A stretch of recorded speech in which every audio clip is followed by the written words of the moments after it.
안녕하세요. 감동박스입니다. 여러분들의 구독과 좋아요, 사연 접수로 영상이 제작됩니다. 오늘도 도착한 사연 박스 열어볼게요. 오늘은 영국의 윌리엄 씨의 이야기와 커뮤니티 내용을 재구성하였습니다. 그는 현재 딸을 따라 한국 땅에서 살고 있다고 합니다. 처음에는 나이를 먹고 외국이란 낯선 곳에서 산다는 것이 쉽지 않을 것 같기도 하고 겁도 났었는데 막상 딸과 함께 살게 되니 그 어떤 것도 방해 요소가 되지 않았다고 합니다. 그는 지금 한국에서 인생 최고의 시기를 보내고 있다고 전해왔습니다. 윌리엄은 한국에 이주해서 살자마자 놀랍게도 단 며칠 만에 한국이 너무 살기 좋은 나라라는 것이 느껴졌고 그는 한국에서 여생을 보내기로 결심하였답니다. 그가 쓴 글 중에는 이런 문구가 있습니다. 사실 저는 가족들과 다 함께 모여 살지 못하고 반평생을 그리워만 하는 가슴 아픈 삶을 살고 있었습니다. 이렇게 가족들이 함께 모여 사는 것이 그 어떤 것보다 행복하다는 것을 여러분 모두 깨닫기를 바라며 이 글을 씁니다. 그가 얼마나 가족을 만나고 싶어 했는지 잘 알 수 있는 대목입니다. 윌리엄이 와이프도 이런 이주노동자 중 한 사람이었고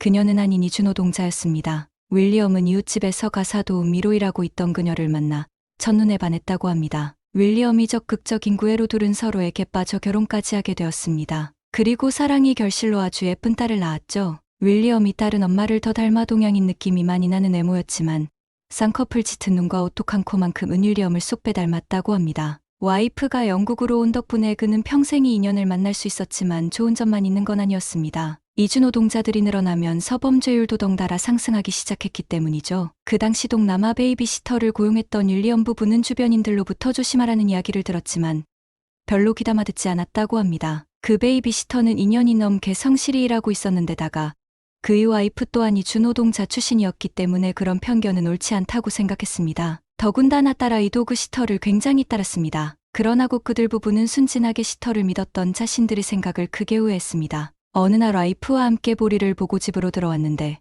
집이 너무 조용했다고 합니다. 평소 같으면 그 시각에 시끄러운 딸아이의 소리와 시터의 분주한 소리가 들려야 했는데 그렇지 않았거든요. 딸아이가 벌써 자는 건가 하고 집을 둘러보다가 아이를 데리고 어디 산책에 나갔나 보다 생각하며 몇 시간을 기다렸습니다. 시간이 지날수록 마음이 초조해지고 동네를 돌아다니며 무슨 일이 있는 건지 찾아 나섰죠. 그만큼 그들은 시터를 믿고 있었어요. 하지만 계속해서 소식이 없자 불안해진 부부는 온 이웃집을 돌아다니며 딸아이를 찾다가 경찰에 실종 신고를 했습니다. 이때만 해도 윌리엄 부부는 베이비시터가 아이와 함께 위험한 상황에 처해 있을 거라 생각했죠. 그러나 그들의 의심이 자라나기 시작한 건 경찰의 한마디 때문이었습니다. 이번 달만 벌써 몇 번째인지 외국인 시터와 아이가 사라진 일이 한두 번이 아니라고 합니다. 그 말을 듣고 혹시나 하는 마음에 시터의 주소로 기재된 곳에 찾아갔습니다. 하숙집 주인은 그 여자가 짐을 뺀 지 벌써 며칠이 되었다고 말했다고 합니다. 그제야 부부는 이건 그 시터의 계획적인 범죄이고 그토록 사랑하는 딸아이가 납치를 당했다는 것을 깨달았죠.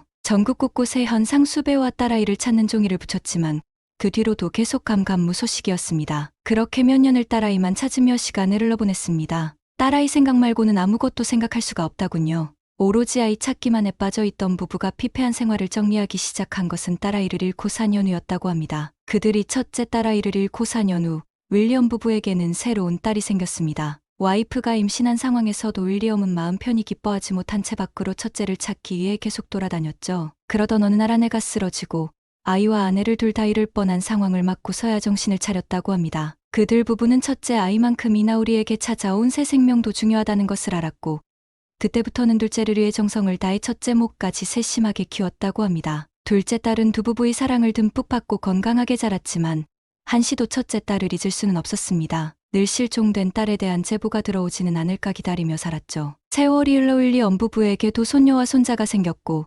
아이들의 재롱을 보며 행복도 느끼며 삶을 이어나가고 있었습니다. 그렇지만 그들은 손주들을 보다가도 문득 첫째 딸아이를 잃었을 때 갓딱이 나이쯤이었는데 하는 생각이 들면 손주들의 귀여운 모습을 보며 박수치고 웃다가도 눈에 눈물이 고였다고 합니다. 그리고 다들 잠든 밤이나 고요한 시간이 되면 이불을 눈물로 적시곤 했습니다. 딸아이를 잃었다는 죄책감 때문이었을까요? 평생 마음의 돌덩이를 얹은 듯 살아서일까요? 윌리엄 씨의 마음이 병은 몸이 병까지 키웠나 봅니다. 윌리엄 씨는 딸을 잃고부터 이를 가는 습관과 이를 꽉 깨물고 자는 습관이 들었다고 합니다. 스트레스와 그런 습관들이 오랜 시간이 이어지다 보니 점점 치통이 심해져서 참다 진료를 받으러 갔다고 합니다. 그런데 의사에게 들은 충격적인 사실을 듣고 윌리엄 부인은 가슴이 무너져 내렸습니다. 바로 윌리엄 씨의 치아가 너무 많이 부식되고 뿌리도 약해져 이대로라면 치아 모두가 빠질 지경이라고 말입니다. 그렇게 이를 깨물고 울음을 참던 남편에게 이제 더는 꽉 깨물 수 있는 이조차 남지 않게 되었습니다. 의사는 윌리엄 씨에게 모든 치아를 임플란트 하기를 권했고 윌리엄 부부는 난감했습니다. 그들은 딸을 찾기 위해 평생을 보내느라 제대로 된 재산을 일구지도 못했고 노후 자금도 없는 지경인데 그렇게 큰 병원비를 지불할 수가 없었습니다. 윌리엄 부인은 나이 많은 남편이 그 힘든 수술을 버틸 수 있을지도 걱정이었지만 사실은 돈에 관한 걱정으로 마냥 고통스러워하는 남편에게 임플란트를 하라고 권할 수가 없었습니다. 그들의 고민을 들은 둘째 딸은 혹시 외국에서 수술할 생각이 있냐고 물었습니다. 자기가 아는 한국 친구가 말하길 한국의 의료비는 영국보다 훨씬 싸다. 영국은 너무 비싸서 절대 영국에서 치료하지 않는다 등의 이야기를 전해주었습니다. 그들은 몇 날 며칠을 고민하다가 결국 치통이 심해져 참을 수 없던 윌리엄 씨는 결심을 합니다. 한국으로 넘어가 그들의 둘째 딸의 친구가 소개해준 치과에서 무려 20개의 임플란트 수술을 받게 되었습니다. 수술 당일 긴장한 마음으로 불안해하는 푸른 눈이 외국인에게 한 간호사가 다가와 영어로 말을 걸어주었습니다. 윌리엄이 긴장을 풀 수 있도록 지금까지 선생님이 수술하셨던 분들은 모두 잘 되었고 만족하였다면서 위로를 해주었습니다. 한국의 의료 기술은 영국 못지않게 좋다는 이야기도 하며 안심시켜 주었습니다. 너무 고마운 마음에 윌리엄 씨는 계속 대화를 하다가 그 간호사에게 이름을 물어보았습니다. 그녀는 자신이 이름이 최은지라고 말하였습니다. 그녀는 수술에 들어가기 직전까지도 저에게 모든 것이 괜찮을 거라고 이야기해 주었습니다. 워낙 많은 수의 치아 수술이라 수면 마취가 진행되었고 윌리엄 씨가 다시 눈을 떴을 때는 애복실에 누워 있었습니다. 그를 수술 전 위로해줬던 간호사가 계셨네요 라고 말을 붙였습니다. 그는 와이프는 어딨냐고 물어보고 싶었지만 아직 완전히 마취해서 깨지 않은 상태라 제대로 말을 할 수 없었습니다. 그러나 그의 마음을 아는 듯 간호사 쪽에서 먼저 와이프를 불러주더군요. 그 뒤에도 그는 꽤나 애먹는 시간을 가져야 했습니다. 마취가 서서히 풀리면서 통증이 느껴지기 시작한 것입니다. 간호사는 그가 힘들어할 때마다 조심스럽게 수술 부위를 확인하고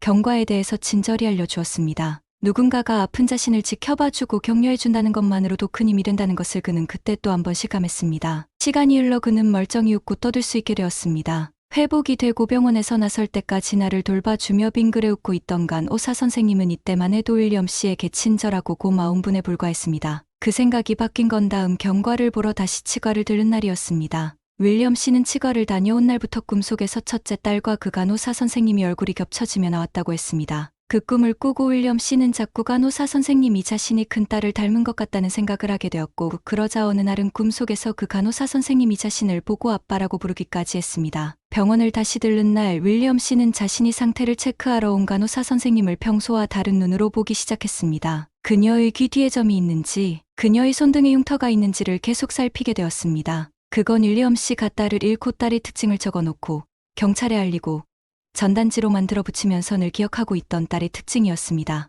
윌리엄 부인은 윌리엄의 이야기를 듣고는 어떻게 딸이 먼 땅 한국에 있을 수가 있겠냐며 너무 친절하고 고마워서 우리 딸이었으면 좋겠다는 생각이 든 거 아니냐고 질책했습니다. 처음에는 윌리엄 씨도 어떻게 영국에서 잃어버린 아이가 한국에 있을 수 있나 미친 생각 아닌가 혼란스러웠습니다. 하지만 동양인스러운 외모지만 어딘가 모르게 외국인 같기도 한 눈, 그것도 와이프를 닮기까지 한 여자에게 그는 눈을 뗄 수가 없었습니다. 윌리엄은 일단 다른 간호사가 들렀을 때 자신을 담당하고 있는 최은지 간호사의 이름을 말하며 그분이 몇 살인지 알 수 있냐고 물어봤습니다. 그의 질문이 이상했는지 그 간호사는 그건 왜 물어보시나요? 라고 경계하였습니다. 그는 망설이던 끝에 예전에 잃어버린 아이와 간호사님이 너무 닮아서 그렇다. 오랜 세월 동안 그 아이를 찾고 있다고 솔직하게 이야기했습니다. 그의 이야기를 간호사는 미친 사람 보는 표정 반 불쌍한 표정 반으로 심정은 이해하지만 간호사님들의 개인 신상 정보는 함부로 이야기해 줄 수 없다고 했습니다. 결국 윌리엄 씨는 스스로 딸의 특징을 하나씩 찾아보기로 하였습니다. 그리고 부인에게 그가 찾은 간호사의 특징을 말해 주었습니다. 윌리엄 씨가 이 간호사의 귀 뒤의 점을 발견하자 부인이 눈동자도 흔들리기 시작했습니다. 그 간호사의 손등에 희미한 흉터 같은 게 보이자 부인이 눈에 눈물이 고였습니다. 최은지 씨는 그들이 너무 자신을 빤히 쳐다보고 표정이 일그러져가는 것을 보고 당황하기 시작하였습니다. 딸로 의심되는 간호사가 자신들을 이상하게 취급하고 다시 오지 않을까봐 윌리엄 부부는 급히 의사의 진료를 마치고 돌아가기 전 그 간호사를 다시 찾았습니다. 혹시나 하는 생각과 함께 당신에게 묻고 싶은 게 떠올랐지만 망설였는데 이것을 확인하지 못하고 가면 평생 후회할 것 같다며 한 가지를 부탁했습니다. 허벅지 뒤에 점이 있는지 확인해달라고요. 그 간호사는 크게 놀라며 그걸 어떻게 하셨어요? 라고 답했습니다. 그 간호사의 대답에 윌리엄 씨와 부인은 자리에 주저앉아 울기 시작했습니다. 그녀의 손을 꼭 붙잡은 윌리엄 부인은 그들이 평생 찾고 있던 딸에 대한 이야기를 풀어내었습니다. 하얀 피부와 오똑한 코, 그리고 아내를 닮은 예쁜 입과 큰 눈으로 웃으면 반달 모양이 되는 눈. 저와 아내의 젊은 시절을 반반씩 섞은 그런 얼굴로 그 간호사는 말했습니다. 그녀는 심각한 표정으로 다른 간호사로부터 자기 나이를 물어봤다는 이야기를 들었다고 했습니다. 그리고 잃어버린 아이를 찾고 있다는 말도요.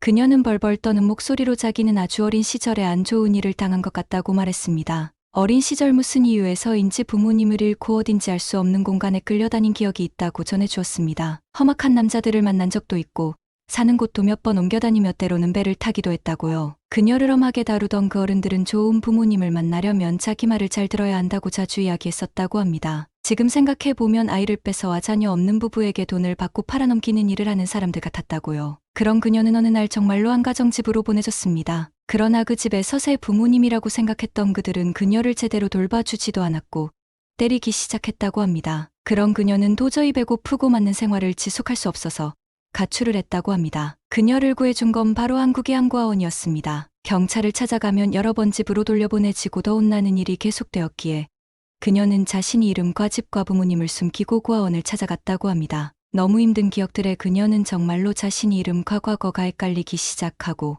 그려진 어릴 적 기억으로 인해 그녀는 부모를 찾을 수 없었고 성인이 될 때까지 그녀를 거둬준 구하원에서 자랐다고 합니다. 그녀의 자초지종을 들은 윤리원 부부는 친자 확인 검사를 했고 결과는 99.9%가 한다고 나왔습니다. 같이 검사 결과를 보던 부부는 부둥켜 안고 몇 시간이고 울면서 어쩔 줄 몰라 했습니다. 현재 윌리엄 씨는 수술 후 치아 건강도 되찾았고 각종 질병들도 마음이 병이었던 건지 싹 나아서 아주 건강하게 딸인 최은지 간호사 가족과 한국에서 함께 행복한 시간을 보내고 있습니다. 최은지 씨는 이미 결혼을 하여 아들 한 명을 두고 있었습니다. 윌리엄 씨는 그동안 오랜 세월 함께하지 못한 만큼 앞으로는 딸과 함께 많은 시간을 보낼 것이라고 전해왔습니다. 딸과 그들의 인생이 앞으로 행복함만 가득하길 기도합니다. 저희 감동박스는 여러분의 구독과 좋아요로 영상이 제작되고 있습니다. 구독과 좋아요로 응원해주시면 내일도 사연박스가 도착합니다.